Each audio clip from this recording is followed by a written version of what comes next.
ETV ప్రేక్షకులకి నమస్కారం. శుభమస్తు కార్యక్రమానికి స్వాగతం. ఈనాటి శుభమస్తు కార్యక్రమంలోని ఈ వారం గ్రహ పలమంచలు, గ్రహాల యొక్క స్థితిగతులు, వాటి యొక్క శుభాశుభ ఫలితాల గురించి పరిశీలిద్దాం. ద్వాదశ రాశుల వారికి అనుకూల గ్రహాలు, ప్రతికూల గ్రహాల దోష నివృత్తికై ఎటువంటి పరిహారాలు పాటించాలి అనేటువంటి విషయాలు తెలుసుకుందాం. ముందుగా నేటి పంచాంగ వివరాలు. శ్రీ శోభకృతనామ సంవత్సరం, ఉత్తరాయణం, శిష్య ఋతువు, మాఘమాసం, బహుళపక్షం. ఈరోజు తిథి బహుళ అష్టమి, తెల్లవారుజామున 3:25 వరకు ఉంది. నక్షత్రం అనురాధ, ఉదయం 11:18 వరకు. అనంతరం నక్షత్రం జ్యేష్ఠ. రాహుకాలం సాయంత్రం 4:30 నుంచి 6 వరకు. ఈ వారంలో ముఖ్యమైనటువంటి రోజులు పరిశీలిద్దాం. మార్చి 6 బుధవారం విజయ ఏకాదశి, మార్చి 8 శుక్రవారం మహాశివరాత్రి. ఈ వారంలో గ్రహాల యొక్క స్థితిగతులు పరిశీలిద్దాం. బృహస్పతి సంచారం మేషక్షేత్రంలో, సవ్యస్థితి. కేతు సంచారం కన్యాక్షేత్రంలో. కుజ శుక్రుల సంచారం మకర క్షేత్రంలో, కుజుడికి ఉచ్చస్థితి. శుక్ర సంచారం మకర క్షేత్రం మరియు కుంభక్షేత్రాల్లో ఈ వారం కొనసాగుతుంది. అలాగే రవి, బుధ, అలాగే శని సంచారం కుంభక్షేత్రంలో, శనికి స్వక్షేత్ర స్థితి, మూల త్రికోణ స్థితి. బుధ సంచారం కుంభక్షేత్రంలో మరియు మీనక్షేత్రంలో కూడా. రాహు సంచారం మీనక్షేత్రంలో. ఇది ఈ వారంలో గ్రహాల యొక్క స్థితిగతులు. దీని ఆధారంగా ద్వాదశ రాశుల వారికి ఏర్పడేటువంటి శుభాశుభ ఫలితాలు గోచారపరంగా సూచనప్రాయంగా తెలుసుకుందాం. ముందుగా మేషరాశి.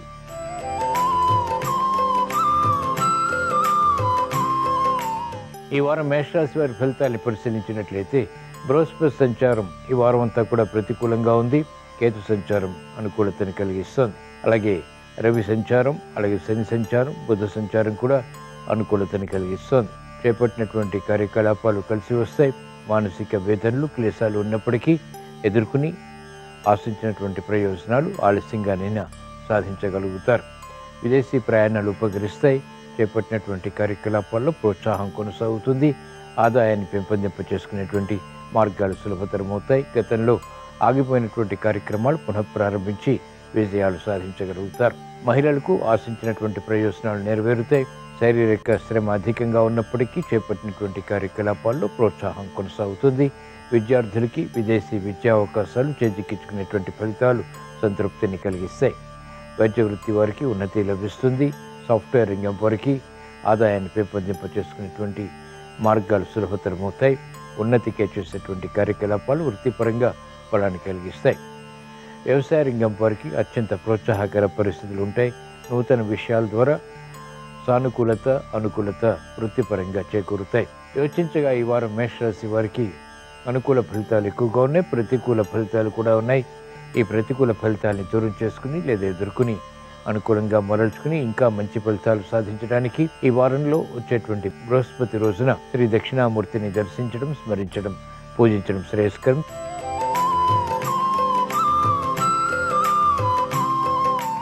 ఈ వారం వృషభ రాశి వారి ఫలితాన్ని పరిశీలించినట్లయితే బృహస్పతి సంచారం ప్రతికూలంగా ఉంది. రాహు సంచారం అత్యంత అనుకూలం. రవి సంచారం కూడా అనుకూలతని కలిగిస్తుంది. శని సంచారం అనుకూల ప్రతికూల ఫలితాలను కలిగిస్తుంది. శుక్ర సంచారం అనుకూలం. బుధ సంచారం కూడా అనుకూలతని కలిగిస్తుంది. సినీ రంగం వారికి ముఖ్యంగా ఈ వారం అత్యంత ప్రయోజనకర కార్యక్రమ నిర్వహణ ద్వారా గుర్తింపు లభిస్తుంది. ఆదాయం కూడా పెరుగుతుంది. కార్యక్రమాలు వేగవంతంగా పూర్తి చేయగలుగుతారు. భాగస్వాములతో మైత్రి, వ్యాపార రంగం వారికి కలిసి వస్తుంది. వ్యయం ఉన్నప్పటికీ శుభవ్యయం. మహిళలకు ఆనందకర పరిస్థితులు గృహరీత్యా నెలకొంటాయి. చేపట్టినటువంటి కార్యకలాపాలు ప్రోత్సాహాన్ని కలిగిస్తాయి. వైద్య వృత్తి వారికి ప్రాధాన్యత పెరుగుతుంది. సానుకూల వార్తలు క్రీడారంగం వారికి ఇంపును కలిగిస్తాయి. మెరుగైనటువంటి అవకాశాలు సాఫ్ట్వేర్ రంగం వారు కూడా పొందగలుగుతారు. విదేశీ ప్రయత్నాలు, విదేశీ ప్రయాణాలు వంటివి బాగా లాభిస్తాయి. చేపట్టినటువంటి కార్యకలాపాల్లో ప్రోత్సాహం ఉపాధ్యాయ వృత్తి వారికి కొనసాగుతుంది. వ్యయం ఎక్కువగా ఉన్నప్పటికీ అన్ని రంగాల వారికి ఆదాయం కూడా సమాంతరంగా పెంపొందింప చేసుకోగలుగుతారు. శుభవార్తలు వింటారు. యోచించగా ఈ వారం వృషభ రాశి వారికి అనుకూల ప్రతికూల ఫలితాలు సమాంతంగా ఉన్నాయి.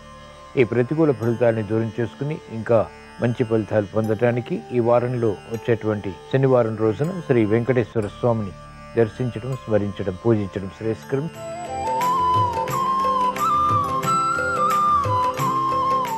ఈ వారం మిథున రాశి వారి ఫలితాన్ని పరిశీలించినట్లయితే బృహస్పతి సంచారం ఈ వారం అంతా కూడా మీకు అత్యంత అనుకూలం. రాహు సంచారం కూడా అనుకూలతని కలిగిస్తుంది. బుధ సంచారం ప్రాధాన్యతతో కూడిన విషయాలను కలిగిస్తుంది. కుజ సంచారం సామాన్యం, శుక్ర సంచారం అనుకూలతని పెంచుతోంది. పురోగవృద్ధి ఆర్థిక పరంగా కొనసాగుతుంది. వృత్తి, వ్యాపార, ఉద్యోగ సంబంధిత కార్యకలాపాల్లో నెగ్గుకూరగలుగుతారు. మెరుగైనటువంటి అవకాశాలు కూడా పొందగలుగుతారు. మహిళలకు అత్యంత ప్రాధాన్యత పెరుగుతుంది. విలువైన వస్తు కొనుగోలు, వాహన కొనుగోలు వంటివి ఆనందానికి దారితీస్తాయి. ప్రాధాన్యత రాజకీయ రంగం వారికి పెరుగుతుంది. నిస్సహాయ పరిస్థితుల నుంచి వ్యవసాయ రంగం వారికి విముక్తి లభిస్తుంది. మెరుగైనటువంటి అవకాశాలు వైద్య వృత్తి వారికి లభిస్తాయి. ఆశాజనకమైనటువంటి వాతావరణం న్యాయపాత వృత్తి వారికి కొనసాగుతుంది. మెరుగైనటువంటి అవకాశాలు సాఫ్ట్వేర్ రంగం వారు పొందగలుగుతారు. సినీ రంగం వారికి అత్యంత అనుకూలం. యోచించగా ఈ వారం మిథున రాశి వారికి అనుకూల ఫలితాలు ఎక్కువగా ఉన్నాయి. ప్రతికూల ఫలితాలు తక్కువగా ఉన్నాయి. అయినప్పటికీ ఈ ప్రతికూల ఫలితాలను ఎదుర్కొని ఇంకా మంచి ఫలితాలు సాధించడానికి ఈ వారంలో వచ్చేటువంటి సోమవారం రోజున ఈశ్వరారాధన, ఈశ్వర స్మరణ, ఈశ్వరాభిషేకం వంటి ప్రక్రియలు ఉపకరిస్తాయి. తద్వారా వేగవంతమైనటువంటి విషయాలు పొందగలుగుతారు.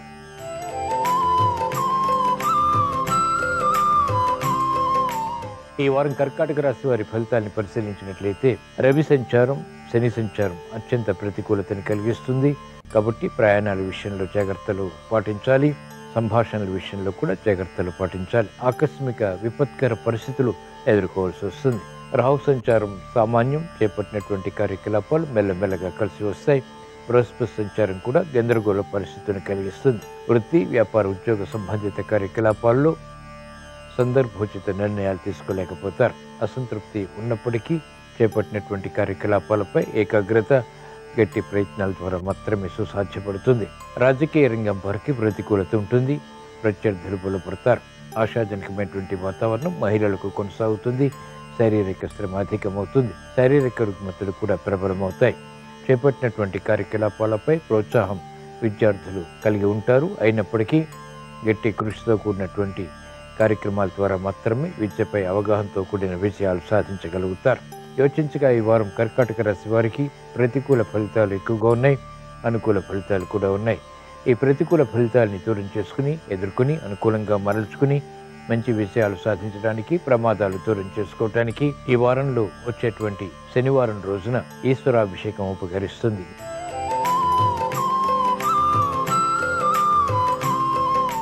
ఈ వారం సింహరాశి వారి ఫలితాన్ని పరిశీలించినట్లయితే బృహస్పతి సంచారం ఈ వారం అంతా కూడా అత్యంత అనుకూలం. చేపట్టినటువంటి కార్యకలాపాలు విజయవంతమవుతాయి. శుభవార్తలు వింటారు. శుభ ప్రయత్నాలు కలిసి వస్తాయి. గృహంలో ఆగిపోయినటువంటి కార్యకలాపాలు పూర్తి చేయగలుగుతారు. శని సంచారం సామాన్యం. చేపట్టినటువంటి కార్యకలాపాలు మెల్లమెల్లగా కలిసి వస్తాయి. కుజ సంచారం అత్యంత అనుకూలం. భూ సంబంధిత లావాదేవీల్లో అనుకూలత చేకూరుతుంది. ఆర్థిక సంబంధిత లావాదేవీల్లో కూడా మెరుగైనటువంటి అవకాశాలు చేజిక్కించుకోగలుగుతారు. విద్యార్థులకి సమయస్ఫూర్తి పెరుగుతుంది. సూక్ష్మత పెరుగుతుంది. ఏకాగ్రత పెరుగుతుంది.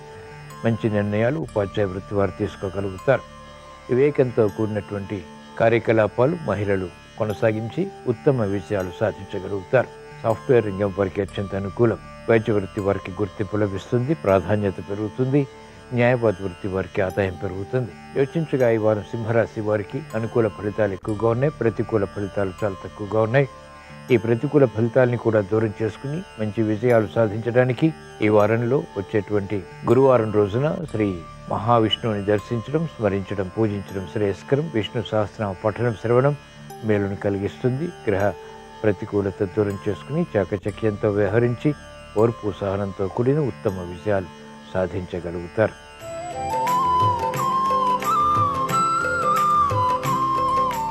ఈ వారం కన్యారాశి వారి ఫలితాన్ని పరిశీలించినట్లయితే ఆర్థిక వ్యవహారాలు కలిసి వస్తాయి. అయినప్పటికీ ఆకస్మిక పరాజయాలు విస్మయాలకి దారితీస్తాయి.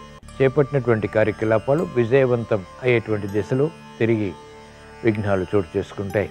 కార్యక్రమ నిర్వహణలో నైపుణ్యం తప్పనిసరి. బృహస్పతి సంచారం ఈ వారం అంతా కూడా అత్యంత ప్రతికూలం. అలాగే చేపట్టినటువంటి కార్యకలాపాల్లో విఘ్నాల్ని కలిగిస్తుంది. అవమానకర సంఘటనలు ఉంటాయి. కాబట్టి జాగ్రత్త వహించాలి. శని సంచారం ఈ వారం అంతా కూడా అత్యంత అనుకూలం. రవి సంచారం కూడా అనుకూలతను కలిగిస్తుంది. ఉద్యోగ వ్యవహారాల్లో ప్రాధాన్యత పెరుగుతుంది. వ్యాపార రంగం వారికి ఆకస్మిక విస్మయాలు ఆర్థిక పరంగా చోటు చేసుకుంటే అయినప్పటికీ ఎదుర్కోగలుగుతారు. నిలదొక్కుకోగలుగుతారు. న్యాయవాద వృత్తి వారికి అత్యంత అనుకూలం. వ్యవసాయ రంగం వారికి ఆదాయం పెరుగుతుంది. వైద్య వృత్తి వారికి వృత్తిపరమైనటువంటి వ్యవహారాల్లో పరాభవాలు ఉంటాయి. ఆశించినటువంటి కార్యక్రమ నిర్వహణ క్రీడారంగం వారు పూర్తి చేయగలుగుతారు. సంబంధ బాంధవ్యాల విషయంలో మహిళలు జాగ్రత్తలు పాటించాలి. అనుకోనటువంటి సంఘటనలు వృత్తి, వ్యాపార, ఉద్యోగ సంబంధిత కార్యకలాపాల్లో విస్మయాలకి దారితీస్తాయి. యోచించగా ఈ వారం కన్యా రాశి వారికి అనుకూల ప్రతికూల ఫలితాలు సమాంతరంగా ఉన్నాయి. ఈ ప్రతికూల ఫలితాల్ని దూరం చేసుకుని ఎదుర్కొని అనుకూలంగా మరల్చుకుని మంచి విజయాలు సాధించడానికి, ప్రమాదాలు దూరం చేసుకోవటానికి ఈ వారంలో వచ్చేటువంటి గురువారం రోజున శ్రీ మహాకాళి అమ్మవారిని దర్శించడం, స్మరించడం, పూజించడం శ్రేయస్కరం.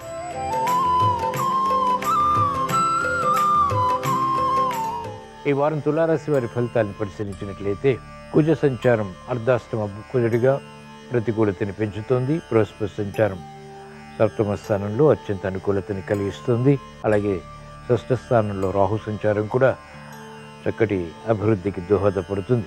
రవి సంచారం, శని సంచారం పంచమ స్థానంలో ప్రతికూలతని పెంచుతాయి. ఆలోచన దోషాలు ప్రబలమవుతాయి. పిల్లల విషయంలో శ్రద్ధ వహించాలి. కార్యక్రమ నిర్వహణలో నైపుణ్యం వ్యాపార రంగం వారు కలిగి ఉంటారు. సంబంధ బాంధవ్యాలు మహిళలకు కలిసి వస్తాయి. నూతన స్నేహాల ద్వారా లబ్ధి చేకూరుతుంది. భాగస్వాములతో మైత్రి వ్యాపార రంగం వారికి ఆర్థిక పరంగా ఆదాయాన్ని పెంపొందింపచేస్తుంది. క్రమశిక్షణతో విద్యార్థులకి గుర్తింపు లభిస్తుంది. క్రీడారంగం వారికి ఉత్తమ విషయాల ద్వారా ప్రావీణ్యత పెరుగుతుంది. నేర్పరితనంతో కూడినటువంటి నిర్ణయాలు కలిసి వస్తాయి. అభివృద్ధి ఆర్థికంగా వైద్య వృత్తి వారికి కొనసాగుతుంది. ఆశించినటువంటి ప్రయోజనకర కార్యక్రమ నిర్వహణ న్యాయవాద వృత్తి వారు పూర్తి చేయగలుగుతారు. రాజకీయ రంగం వారికి అత్యంత అనుకూలం. ఆర్థిక సంబంధిత లావాదేవీలు మహిళలకు కలిసి వస్తాయి. యోచించగా ఈ వారం తులారాశి వారికి అనుకూల ఫలితాలు ఎక్కువగా ఉన్నాయి. ప్రతికూల ఫలితాలు కూడా ఉన్నాయి. ఈ ప్రతికూల ఫలితాల్ని దూరం చేసుకుని లేదా ఎదుర్కొని అనుకూలంగా మరల్చుకుని ఇంకా మంచి విజయాలు సాధించడానికి ఈ వారంలో వచ్చేటువంటి మంగళవారం రోజున శ్రీ సుబ్రహ్మణ్య స్వామిని దర్శించడం, స్మరించడం, పూజించడం శ్రేయస్కరం. తద్వారా విఘ్నాలు, జాప్యాలు, అవరోధాలు వంటివి నియంత్రించగలుగుతారు. సంపూర్ణ విజయాలు సాధించగలుగుతారు.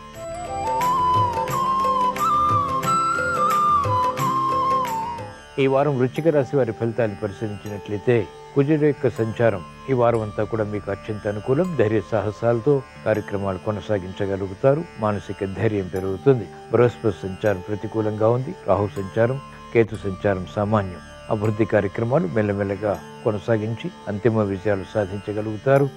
ఆందోళన ఉంటుంది. పట్టుదలకు పోయి కార్యక్రమాల్లో అవమానకర సంఘటనల్ని కూడా ఆహ్వానిస్తారు. కాబట్టి జాగ్రత్తలు వహించాలి. శత్రుత్వాలు ప్రబలమవుతాయి. మిత్రులు కూడా శత్రువులు అయ్యేటువంటి సంఘటనలు ఉంటాయి. కాబట్టి జాగ్రత్త తప్పనిసరి. మహిళలకు ఆరోగ్య విషయంలో ఆకస్మిక ప్రతికూల మార్పులు చేకూరుతాయి. తద్వారా ఖర్చులు కూడా ఉక్కిరిబిక్కిరి చేస్తాయి. రాజకీయ రంగం వారికి ఆందోళన ఉంటుంది. క్రమశిక్షణతో కూడినటువంటి కార్యక్రమ నిర్వహణ వైద్య వృత్తి వారు కొనసాగించలేకపోతారు. న్యాయవాద వృత్తి వారికి అవరోధాలు ఉంటాయి. చేపట్టినటువంటి కార్యకలాపాలపై విముఖత ఉపాధ్యాయ వృత్తి వారికి నెలకొంటుంది. మంచి నిర్ణయాలు త్వరితగతిని తీసుకోలేకపోతారు. యోచించగా ఈ వారం వృశ్చిక రాశి వారికి అనుకూల ప్రతికూల ఫలితాలు సమాంతరంగా ఉన్నాయి. ప్రతికూల ఫలితాలు దూరం చేసుకుని లేదా ఎదుర్కొని అనుకూలంగా మరల్చుకుని ఇంకా మంచి విషయాలు సాధించడానికి ఈ వారంలో వచ్చేటువంటి బుధవారం రోజున శ్రీ మహావిష్ణువుని దర్శించడం, స్మరించడం, పూజించడం శ్రేయస్కరం. విష్ణు సహస్రనామ పఠనం శ్రవణం మేలుని కలిగిస్తుంది. గ్రహాతి ప్రతికూలతని దూరం చేసి నియంత్రించి అనుకూల ఫలితాన్ని కలిగిస్తుంది. తద్వారా ఆనందం లభిస్తుంది.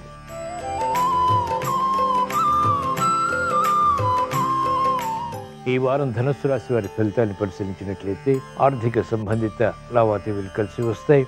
సంభాషణల విషయంలో జాగ్రత్తలు వహించాలి. మానసిక ధైర్యం కొనసాగుతుంది. ఉత్సాహపూరిత కార్యక్రమాలు కొనసాగించగలుగుతారు. రాజకీయ రంగం వారికి అత్యంత అనుకూలం. మహిళలకు ప్రాధాన్యత పెరుగుతుంది. విలువైన వస్తు కొనుగోలు, వాహన కొనుగోలు వంటివి కూడా ఆనందానికి దారితీస్తాయి. విద్యార్థులకి సూక్ష్మత పెరుగుతుంది. ఏకాగ్రతతో కూడినటువంటి కార్యక్రమాల ద్వారా విద్యలో విజయాలు సాధించగలుగుతారు. అభివృద్ధి సినీ రంగం వారికి కొనసాగుతుంది. న్యాయవాద వృత్తి వారికి ఉత్తమ విజయాలు ప్రాప్తిస్తాయి. రాజకీయ రంగం వారికి అనుకూలత, నైపుణ్యం ప్రబలమవుతాయి. ఆశించినటువంటి కార్యక్రమ నిర్వహణ ఉపాధ్యాయ వృత్తి వారు కొనసాగించి విజయాలు సాధించగలుగుతారు. యోచించగా ఈ వారం ధనుస్సు రాశి వారికి అనుకూల ఫలితాలు ఎక్కువగా ఉన్నాయి. ప్రతికూల ఫలితాలు చాలా తక్కువగా ఉన్నాయి. అయినప్పటికీ ఈ ప్రతికూల ఫలితాలను దూరం చేసుకుని లేదా ఎదుర్కొని అనుకూలంగా మరల్చుకుని మంచి విజయాలు సాధించడానికి ఈ వారంలో వచ్చేటువంటి శనివారం రోజున ఈశ్వరాభిషేకం ఉపకరిస్తుంది. ఈశ్వర దర్శనం అలాగే ఈశ్వర స్మరణ అత్యంత అనుకూలతని కలిగిస్తుంది.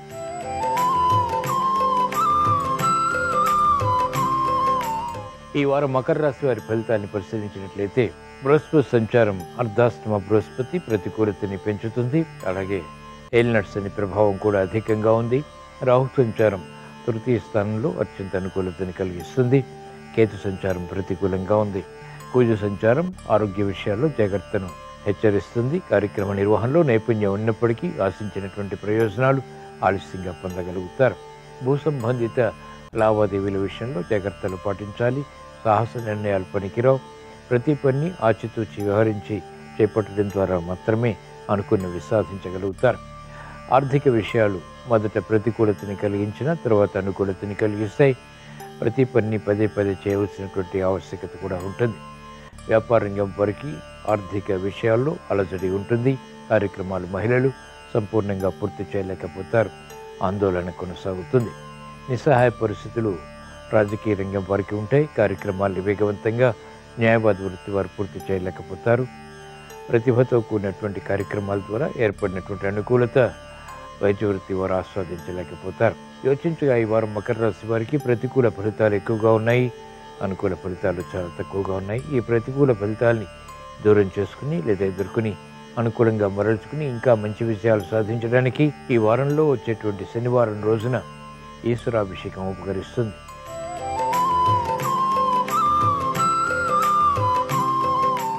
ఈ వారం కుంభరాశి వారి ఫలితాన్ని పరిశీలించినట్లయితే శని సంచారం ఏలినాటి శని జన్మశని కారణంగా ప్రతికూలతని పెంచుతుంది. బృహస్పతి సంచారం తృతీయ స్థానంలో అవమానకర సంఘటనని కలిగిస్తుంది.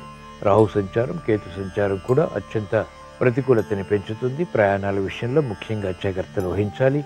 ఆర్థిక విషయాల్లో అలజడి ఉన్నప్పటికీ గట్టి పట్టుదలతో క్రమశిక్షణతో కూడినటువంటి కార్యక్రమ నిర్వహణ ద్వారా మాత్రమే విజయాలు సాధించగలుగుతారు.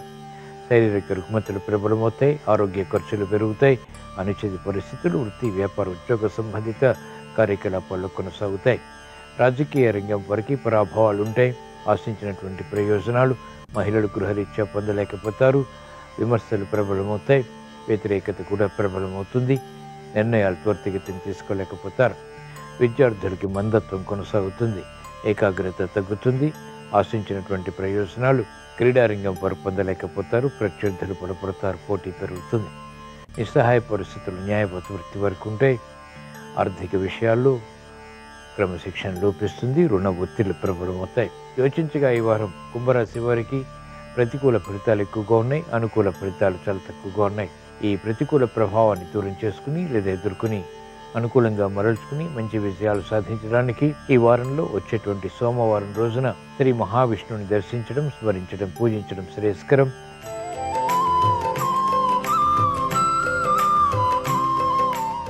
ఈ వారం మీనరాశి వారి ఫలితాన్ని పరిశీలించినట్లయితే రాహు సంచారం కేతు సంచారం సామాన్యం.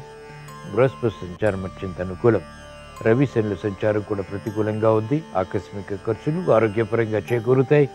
అనిశ్చితి ఉన్నప్పటికీ నిలదొక్కుని ఏకాగ్రతని సాధించగలుగుతారు.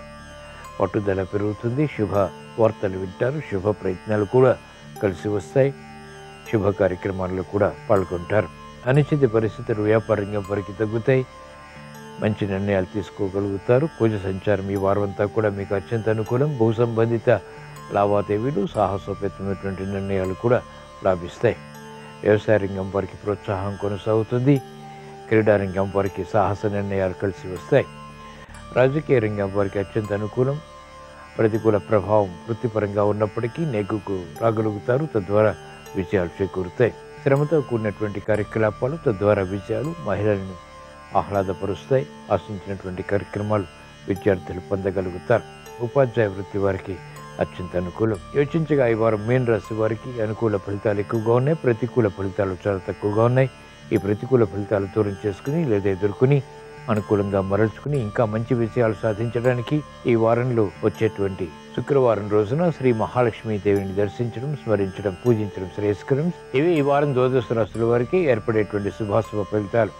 ద్వాదశ రాశుల వారికి ఆరోగ్య సమస్యలు దూరం కావాలని, చేపట్టినటువంటి కార్యకలాపాలు కలిసి రావాలని, ఆర్థిక రక్షణ చేకూరాలని, మెరుగైనటువంటి అవకాశాలు వృత్తి వ్యాపార ఉద్యోగ సంబంధిత కార్యకలాపాల్లో పొందాలని ఆదివారం సందర్భంగా శ్రీ సూర్య భగవాన్ని స్మరిస్తూ ప్రార్థిస్తూ స్వస్తి.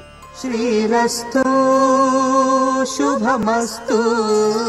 వారంలో మొట్టమొదటి రోజు ఆదివారం. ఆదివారం సూర్యుడికి ప్రియమైన రోజు కాబట్టి ఆ రోజు ఎరుపు రంగు వస్తువులను కొనటం ద్వారా విశేషమైన శుభ ఫలితాలు కలుగుతాయి. ప్రధానంగా సూర్యుడికి ప్రియమైనటువంటి గోధుమలు కానీ బెల్లం కానీ ఆదివారం రోజు కొనటం ద్వారా సకల శుభాలు కలుగుతాయి. అలాగే సోమవారానికి అధిపతి చంద్రుడు కాబట్టి సోమవారం రోజు బియ్యం కొంటే చాలా మంచిది.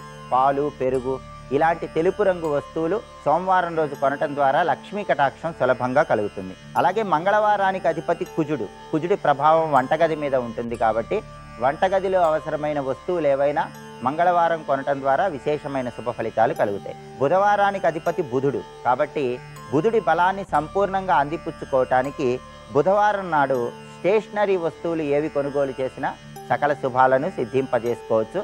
అలాగే పెసలు, పెసరపప్పు ఇలాంటివి బుధవారం కొనటం ద్వారా విశేషమైన ప్రయోజనాలు చేకూరుతాయి. అలాగే గురువారం రోజు గురువారానికి అధిపతి అయినటువంటి గురువును ప్రసన్నం చేసుకోవటానికి పసుపు రంగులో ఉన్నటువంటి పండ్లు కొనాలి. నారింజ, బత్తాయి ఇలాంటి పండ్లు గురువారం రోజు కొన్నా ఉత్తమ ఫలితాలు కలుగుతాయి. అదేవిధంగా గురువారం రోజు శనగలు కొనటం లేదా శనగపప్పు కొనటం ద్వారా గురుబలం పెరిగి సకల శుభాలు కలుగుతాయి. అలాగే శుక్రవారం రోజు శుక్రుణ్ణి ప్రసన్నం చేసుకోవటం ద్వారా లక్ష్మీ కటాక్షాన్ని అందిపుచ్చుకోవటానికి మహిళా మణులు గాజులు కొనాలి. అలాగే పువ్వులు, పండ్లు ఇలాంటివి శుక్రవారం కొంటే లక్ష్మీ కటాక్షం కలుగుతుంది. అలాగే శనివారం రోజు శనికి సంబంధించిన వస్తువులేవి కొనరాదు. అంటే ఇనుప వస్తువులు, అలాగే నూనెలు ఇలాంటివేవి కూడా శనివారం రోజు కొనుగోలు చేయరాదు. శనివారం రోజు కర్టెన్లు లాంటివి కొనుగోలు చేయటం ద్వారా ఉత్తమ ఫలితాలు కలుగుతాయి. వారంలో వచ్చే 7 రోజుల్లో ఈ ప్రత్యేకమైన వస్తువులు కొనటం ద్వారా గ్రహాల అనుగ్రహానికి సులభంగా పాత్రలు కావచ్చు.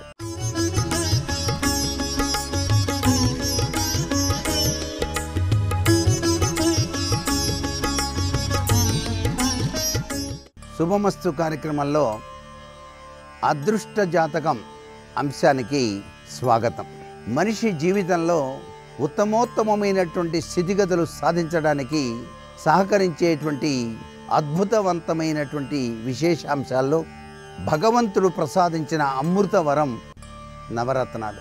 ఈ నవరత్నాల్లో ఆ వ్యక్తి యొక్క జాతకరీత్యా కానీ, సంఖ్యాశాస్త్రరీత్యా కానీ, అససాముద్రిక శాస్త్రరీత్యా కానీ పరిశీలన చేసి ఎటువంటి రత్నాన్ని గనక ధరించినట్లయితే ఆ వ్యక్తి ఆయా రంగాలలో అద్వితీయమైనటువంటి మరింతగా అభివృద్ధిని సాధించడానికి ఆస్కారం ఉంటుందో తెలిపేటువంటి అద్వితీయమైన శాస్త్రమే ఈ యొక్క రత్నశాస్త్రం.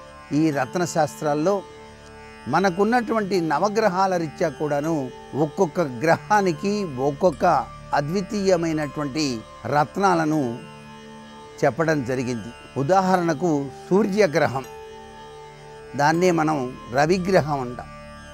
రవిగ్రహానికి కెంపు ధారణ అనేటువంటిది చక్కగా సహకరిస్తుందని, అలాగే చంద్రగ్రహానికి ముత్యము, అలాగే గురుగ్రహానికి కనక పుష్యరాగము, అలాగే రాహుగ్రస్త గ్రహానికి గోమేధికము, శుక్రగ్రహ తత్వానికి వజ్రము.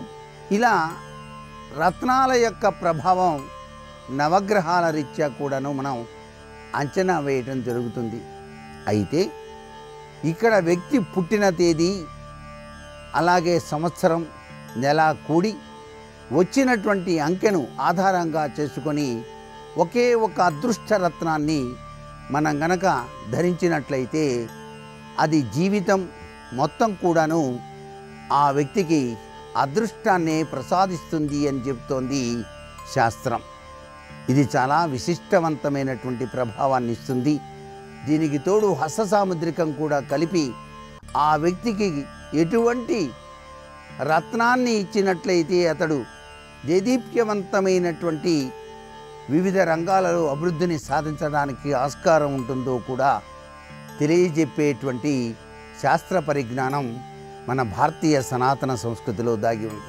ఇక అత్యధికమైనటువంటి ఐశ్వర్యయుక్తమైనటువంటి ప్రభావాన్ని కలిగించేది, ఆరోగ్యతత్వాన్ని ప్రతి వ్యక్తికి కూడాను కలిగింపజేసేది సూర్యభగవానికి సంబంధించినటువంటిది అద్వితీయమైనటువంటి రత్నం కెంపు. ఈ కెంపుల్లో విశేషకరమైనటువంటి అనేక రకాలు ఉన్నాయి. మనకి దానిమ్మ గింజ రంగు కెంపు, అద్వితీయమైనటువంటి ప్రభావాన్ని ఇస్తుంది. పుచ్చకాయ లోపల ఉండేటువంటి ఆ యొక్క గుజ్జు రంగు కలిగినటువంటి పుచ్చకెంపు చాలా విశేషకరమైనటువంటి ప్రభావాన్ని ఇస్తుంది. ఈ రత్నశాస్త్రరీత్యా కెంపు ఎవరు ధరిస్తే బాగుంటుంది అని చెప్పినప్పుడు రవిగ్రహరీత్యా ఈ రవి మౌంట్ గనక అణగారిపోయి ఉన్నప్పుడు, చదువులో కానీ లేక విశిష్టవంతమైన ఖ్యాతిలో ఆటంకాలు ఏర్పడిన ఇటువంటి కెంపును గనక ఉంగరపు వేలుకు గనక ధరించినట్లయితే ఆరోగ్యం భాస్కరాదిచ్చేత్ అన్న చందంగా అద్వితీయమైనటువంటి విధి విధానంతో ఆ వ్యక్తి 3 పువ్వులు 6 కాయలుగా విరాజిలింపజేసుకోవడానికి ఆస్కారం ఎక్కువగా ఉంటుంది అని చెప్పేసి మనకు రత్నశాస్త్రం తెలియజేస్తుంది. అయితే ఎవరు ఏ రకమైనటువంటి రత్నాలు ధరించినప్పటికీ దానిలో పరిశీలన చాలా అవసరం. ఆ పరిశీలన చేసేటప్పుడు త్రాసగుణం అంటారు. అంటే లోపల గీతలు ఉన్నా లేక మట్టి కొట్టుకొని పోయినట్టుగా ఉన్నా అవన్నీ కూడాను మనకు అదృష్టాన్ని మాత్రము ఇవ్వవు. వాటి వలన అనేక రకాలైనటువంటి నష్టాలు కూడా సంభవిస్తాయి అంటోంది శాస్త్రం. అందుచేత నైపుణ్యత కలిగినటువంటి రత్నాల్ని మాత్రం ధరించినట్లయితే దశ తిరుగుతుంది వ్యక్తి జీవితం అని మాత్రం చెప్పవచ్చు. అలాగే దేదీప్యవంతమైనటువంటి అనుగ్రహ కరుణ కటాక్ష వీక్షణాల్ని ప్రతివారికి ప్రసాదించే అమ్మవారి తత్వంలో విరాజిలింపజేసేటువంటి అద్వితీయమైన గ్రహానికి సంబంధించిన రాహుగ్రస్త గ్రహం. దీనికి సంబంధించి గోమేధికము అనేటువంటి రత్నం చాలా గొప్పగా సహకరిస్తుంది ప్రతివారికి.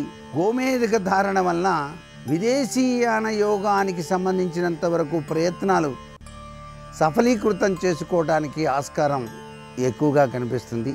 సంఖ్యాశాస్త్రరీత్యా 7 సంఖ్య కలిగినటువంటి వ్యక్తులు గనక గోమేధిక ఉంగరాన్ని గనక ధరించినట్లయితే అద్వితీయమైనటువంటి అదృష్టం కలుగుతుంది. అయితే ఈ గోమేధిక ఉంగరాన్ని బుధవారం సాయంత్రం 5:30 మొట్టమొదటిసారిగా ఆవు పాలలో తడిపి ధరించాలి అంటోంది శాస్త్రం. ఎటువంటి పరిస్థితుల్లోనూ ఉంగరపు వేలుకి గోమేధికం పెట్టరాదు. ఇది బాగా గుర్తుపెట్టుకోవాలి ప్రతి వాళ్ళు కూడా. మధ్య వేలుకు మాత్రమే గోమేధికం అనేటువంటి ఉంగరాన్ని గనక ధరించినట్లయితే వివిధ రంగాలలో రాణించడానికి, ఎగుమతి దిగుమతి వ్యాపారాలు చేయటానికి, అలాగే ఫైనాన్స్కి సంబంధించినటువంటి విశిష్టవంతమైన వ్యాపారాల్లో రాణించడానికి ఎంత ప్రయత్నించినా కూడా పనులు సాఫీగా సాగక, తాను అనుకున్న పనులు నెరవేరక ఇబ్బంది పడేటువంటి వ్యక్తులకు గోమేధికం అనేటువంటిది చాలా చక్కగా సహకరిస్తుంది సుమా అంటోంది శాస్త్రం.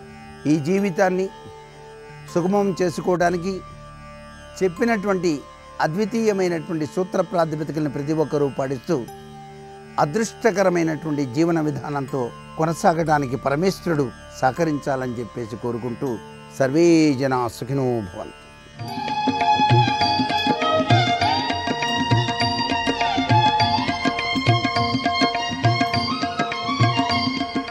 శుభోదయం. శుభమస్తు కార్యక్రమంలో శుభప్రదం అనే అంశానికి స్వాగతం. ధనమూలం ఇదం జగత్ అనే ఆర్షవాక్యంలో ఈ ధనాన్ని సంపాదించే మార్గాలేవి, ధనం ఈ ప్రపంచాన్ని శాసిస్తుందా, ఏం చేస్తే ధనం మన అధీనం అవుతుంది? విద్యాధనం, విజ్ఞానధనం, స్వర్ణం ధనం, బంధుకోటి ధనం, కుటుంబం ధనం, వ్యవసాయ క్షేత్రం విశేషంగా ఎకరాల కొద్దీ పొలం మనది అయి ఉండడం ధనం, పశుజాతి విశేషంగా మన వద్ద చేరి ఉండడం ధనం.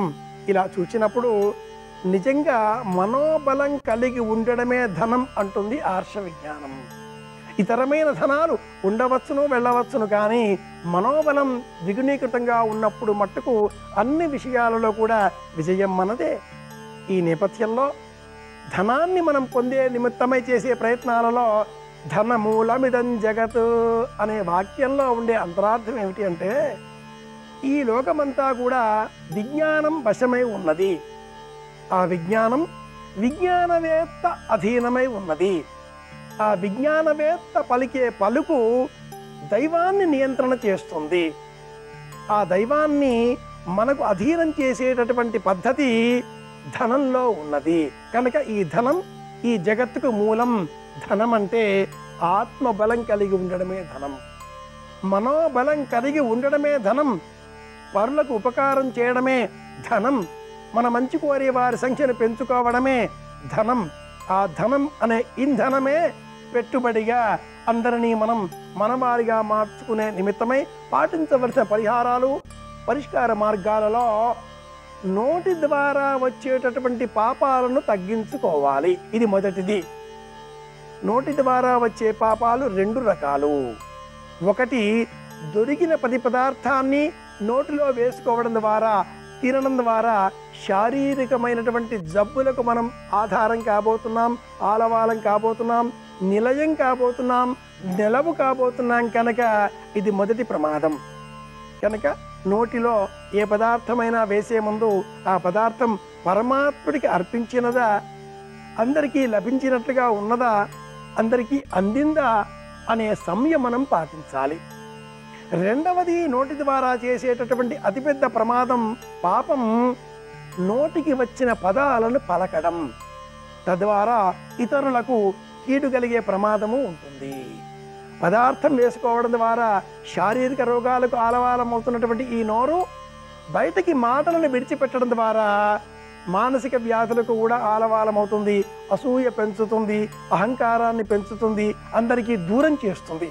నోటి ద్వారా వచ్చే ఈ 2 దోషాలను అరికట్టినట్లయితే ఆత్మ బలాన్ని పెంచుకోగలుగుతాం. అదే ధనంగా మారుతుంది. ఆ ధనం కారణంగానే జగత్తును మనం మన వశం చేసుకోగలుగుతాం. అలాగే నడక, ఎక్కడికి వెళ్ళాలి, ఎక్కడికి వెళ్ళకూడదు, కూర్చోవడం, ఎక్కడ కూర్చోవాలి, ఎక్కడ కూర్చోకూడదు, పదార్థం స్వీకరించడం, మాట్లాడడం అనే రెండింటిని నోరు చేయగా, చూడకూడనివి చూడవలసినవి అనే రెండింటి మధ్య విభజన ఈ నేత్రేంద్రియం కన్నుల ద్వారా మనం గమనించవచ్చు. వినకూడనివి వినవలసినవి అనే రెండింటిని శ్రవణేంద్రియం చెవుల ద్వారా మనం నియంత్రించవచ్చు. పంచేంద్రియాల ద్వారా మనం చేసేటటువంటి వివిధములైనటువంటి పనుల ద్వారా ఇతరులకు కీడు కలిగించామా, అది పాపంగా మారుతుంది. ఇతరులకు మేలు చేశామా, అది ఇంధనంగా మారుతుంది. ఆ ఇంధనమే ధనంగా అయినప్పుడు అప్పుడు ఈ జగత్ అంతా కూడా మన మంచి కోరేదిగా మారుతుంది. అదే ధనమూలం ఇదం జగత్ అనేటటువంటి ఆ శ్లోకములోని 4వ పాదములో ఉండేటటువంటి అంతరార్థము, అంతర్గర్భితమైనటువంటి భావము. మన మంచి కోరే వారి సంఖ్యను జగత్తు అంతా పెంచుకోవాలి. మాట సంయమనం ఉండాలి.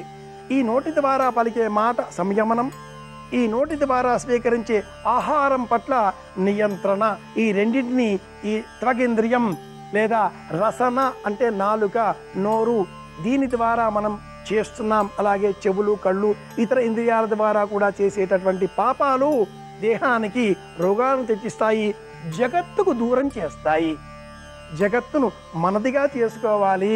జగనానందకారకుడైనటువంటి ఆ సూర్యనారాయణమూర్తి అనుగ్రహం పొందే విధంగా ఆదివారం నాడు రామచంద్రమూర్తిని స్మరించిన, సూర్యనారాయణమూర్తిని స్మరించిన, మౌనవ్రతం పాటించిన, ఆదిత్య హృదయం విన్న, అష్టాక్షరీ మహామంత్రాన్ని జపం చేసిన, శ్రీరామాయణ గ్రంథాన్ని పూజించిన, సూర్య భగవానుని అనుగ్రహం కోరి రాగి చెంబులో నీరు త్రాగినా, రాగి చెంబులో నీరు మొక్కలకు పాదులకు పోసినా, ఇతరులకు మంచి కలిగే విధంగా మంచి సూచనలు చేసినా, 10 మందికి మేలు కలిగించే విధంగా స్వస్తి ప్రజాభ్య పరిపాలయంత న్యాయేన మార్గేణ మహిం మహేష గోబ్రాహ్మణేభ్య శుభమస్తు నిత్యం లోకా సమస్తాః సుఖినో భవంతు అనే స్వస్తి వాక్యాన్ని పలికినా, తద్వారా ధనమూలం ఇదం జగత్ అనే వాక్యాన్ని సార్థకంగా మార్చుకున్న వాళ్ళం అవుతాం. అందరి క్షేమాన్ని కోరుకున్న వాళ్ళం అవుతాం. ఆనందంగా ఉన్న వాళ్ళం కూడా అవుతాం. కన్ను చూస్తుంది, చెవులు అలా మూతపడే విధంగా లేని కారణం చేత ఏది వచ్చినా లోనికి వెళుతూనే ఉంటాయి. మనకి చూడకుండా ఉండే నిమిత్తమే పరమాత్ముడు కనురెప్పలకు కదలికలిచ్చాడు. సుదర్శనుడి కారణంగా, అగ్నిహోత్రుడి ఆగ్రహం కారకంగా చేపలు లేదా నీటిలో ఉండే జంతువులకు కనురెప్పలు లేవు అనే తత్వాన్ని ఎలా తెలుసుకున్నామో, వేద కథ ఎలా తెలుసుకున్నామో, అలాగే మనకు కన్నులకు కనురెప్పలు ఉన్న కారణం చేత చూడకూడని దృశ్యమైనప్పుడు కన్నులు మూసుకునే అవకాశం ఉంది. కానీ వినకూడని శబ్దం ఏదైనా వినవలసి వచ్చినప్పుడు ఆ రెండు చెవులు ఇలా మూసుకునే అవకాశం ఉంటే ఎంత బాగుండునో. కానీ ఆ అవకాశాన్ని పరమాత్మకు ఇవ్వలేదు కనుక అన్ని శబ్దాలని మనం వినవలసి వస్తుంది. అలా వినకుండా ఉండాలి. చెవులు శబ్దాన్ని వినవు, చెవుల ద్వారా మనస్సు ఆ శబ్దాన్ని అర్థాన్ని గ్రహిస్తుంది. కన్నులు కూడా ఆ దృశ్యాన్ని చూడవు. కన్నులు చూచే దృశ్యంలో ఉండే సారాన్ని, అంతరార్థాన్ని, అంతర్భావాన్ని మనస్సు గుర్తిస్తుంది. అలాగే చర్మానికి కదిలేటటువంటి, తగిలేటటువంటి, సోకేటటువంటి స్పర్శ, అలాగే నాసికకు సోకేటటువంటి వాసన, నాలికకు సోకేటటువంటి రుచి, ఇలా దేహంలో ఉండేటటువంటి పంచేంద్రియాలు కూడా ధనంగా మనం భావన చేసినప్పుడు ఇవన్నీ ఆరోగ్యధనం. విద్యాధనమే ధనం, ఆరోగ్య ధనమే ధనం. ఈ రెండు ఉంటే ఇతరమైన ధనాలను సులభంగా పొందవచ్చును అంటూ శ్రీ సూక్తం మనకు వర్ణిస్తుంది. హిరణ్యవర్ణాం హరిణీం సువర్ణరస్రజాం చంద్రాం హిరణ్మయీం లక్ష్మీం జాతవేదో మమాపహ తాం ఆపహ జాతవేదో. శ్రీ ఈర్మే భజతు అలక్ష్మి ఈర్మే నశ్యతు. అలక్ష్మి నశించాలి, అనారోగ్యం దూరం కావాలి.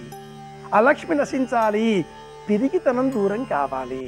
లక్ష్మీప్రదంగా, ఆరోగ్యదాయకంగా, ఐశ్వర్యదాయకంగా జీవితాన్ని మార్చుకోవాలి అంటే మనం మనోబలాన్ని, ఆత్మబలాన్ని ఇంద్రియ వ్యాపారాల ద్వారా చేసేటటువంటి మంచి పనుల ఎడల దృష్టిని కేంద్రీకరించాలి.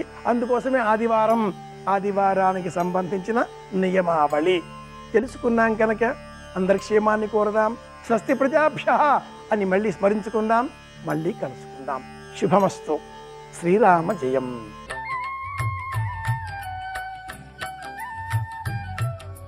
దినకరా శుభకరా దేవా దీనాధార తిమిర సంహార దినకరా శుభకరా.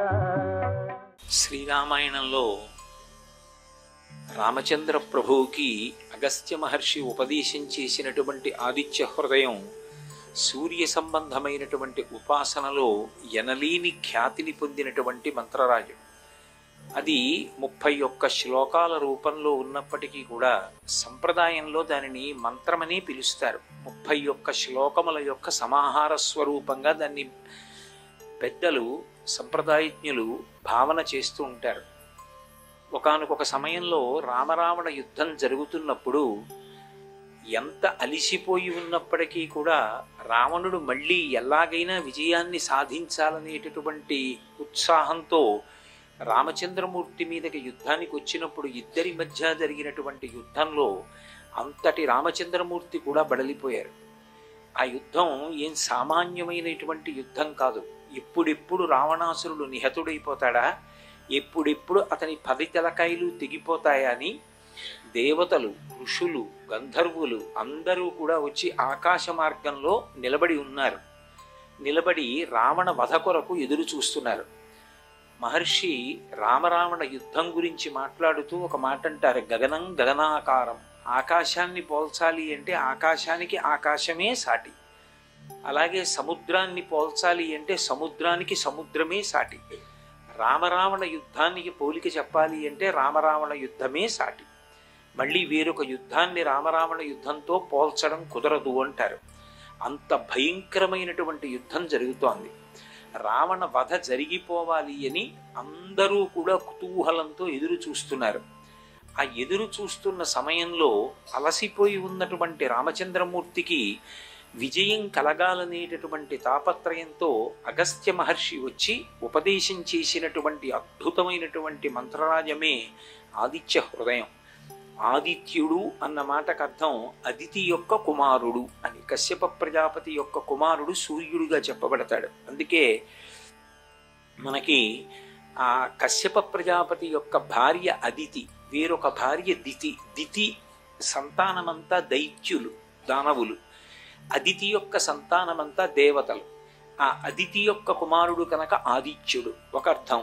కాదు, ఆదిత్యుడు అన్న మాటకి అర్థం ఏమిటి అంటే అసలు దైన్యము లేకుండా చేయువాడు అని.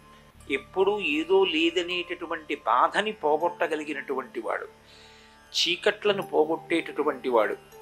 ఇన్ని అర్థాలతో కూడుకున్నవాడై ఆదిత్య హృదయము అన్న మాటకు అర్థం ఏంటంటే, హృదయము అంటే ఆ సూర్యబింబము యొక్క కేంద్రస్థానమునందు ఏ శక్తి అంతా కూడా ఒక సాకార రూపాన్ని ధరించి నిలబడి ఉంటుందో అటువంటి ప్రదేశాన్ని, అటువంటి మూర్తిని చేసేటటువంటి ఉపాసన. ఆ ఆదిత్య హృదయం అగస్త్య మహర్షి రామచంద్ర ప్రభువుకి ఉపదేశం చేశారు.